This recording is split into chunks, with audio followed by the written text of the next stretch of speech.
Hello, everybody, and welcome. My name is Paige, and I am going to just quickly talk about some of the astrological transits that will be affecting us this week.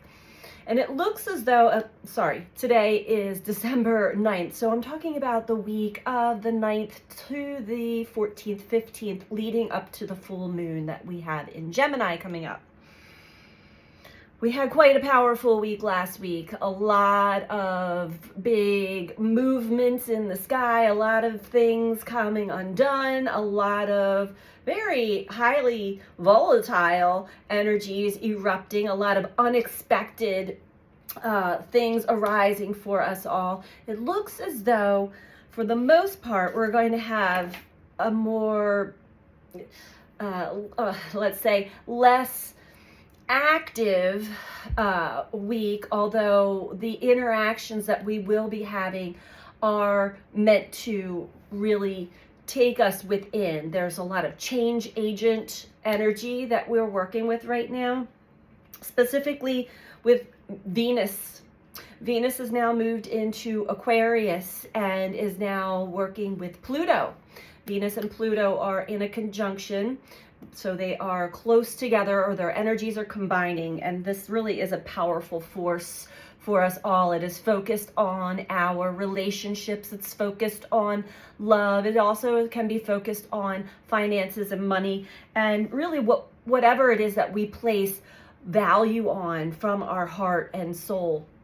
There's a powerful force that is working with this energy, with us all individually, to help us break free from whatever constraints that we have been under.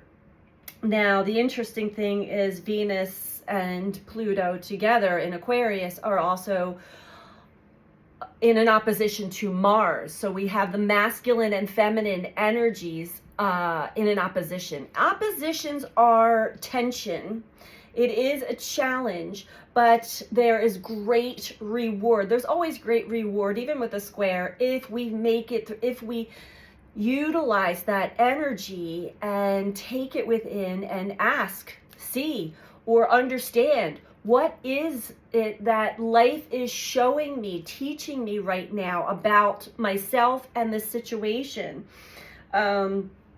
Our desires, Mars, are going to have an extra charge this week for sure. Although Mars in Leo, it can be dramatically extra charged, going for or really accentuating our desires and our will and our drive. But Mars is now retrograde. So that energy, even though we may react and respond and push and push and push, it is meant for us to actually take it within ourselves.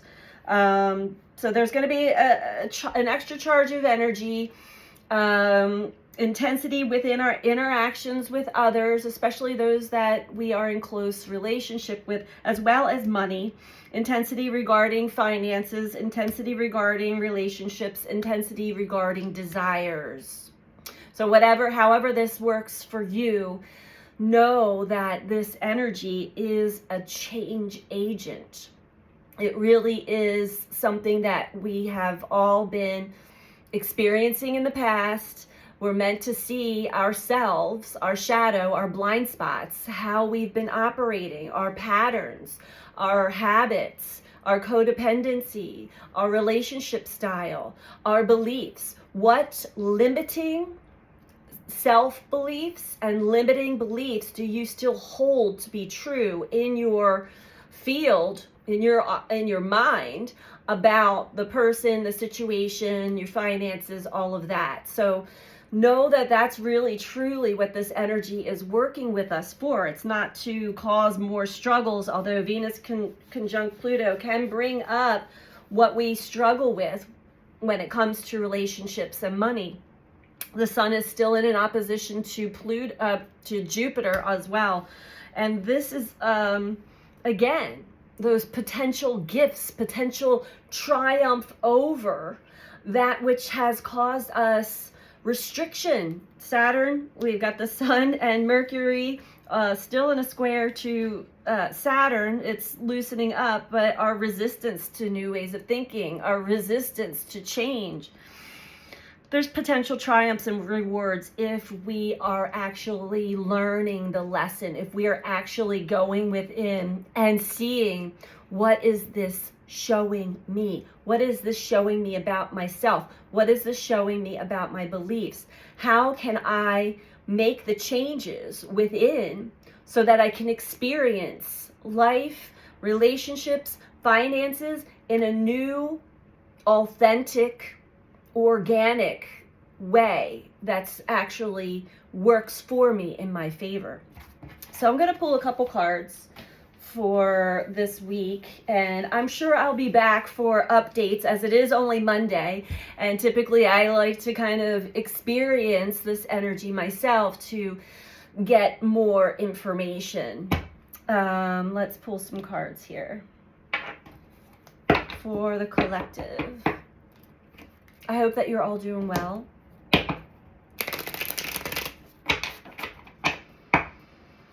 Yeah, so it seems as though some of the drama, I feel that the drama or the intensity of whatever was activated last week is still at play, but that push of like just things being absolutely, last week was absolutely a storm.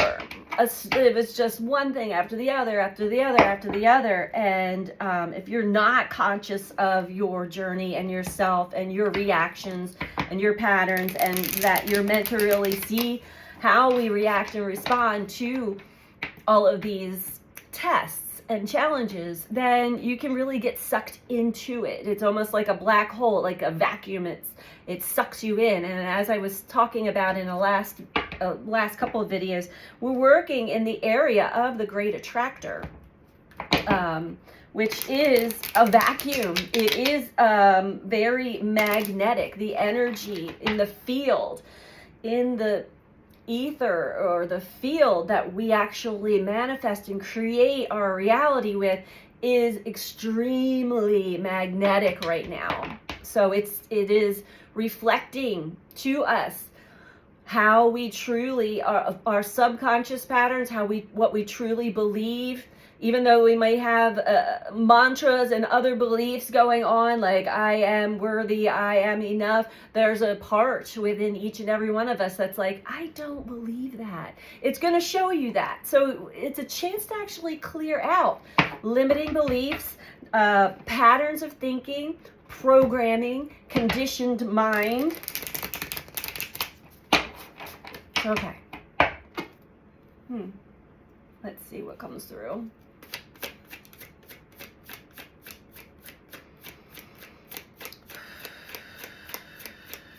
There's a lot of fire still in the energy as well. So we're working with a lot of passion, a lot of desire, a lot of drive. Two of Swords. Okay. And here's this retrograde energy that I've been picking up. Let's keep going. But the Two of Swords is speaking of really kind of like being at a crossroads or being on the fence about the way that you think about yourself, about life, about your situation, about our relationships. There we go. Three of Cups.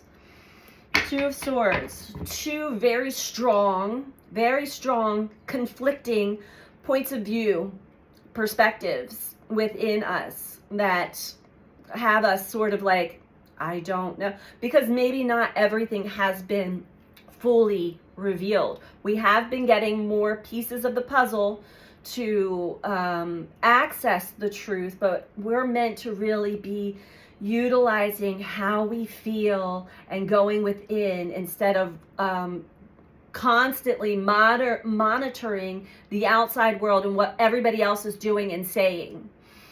So,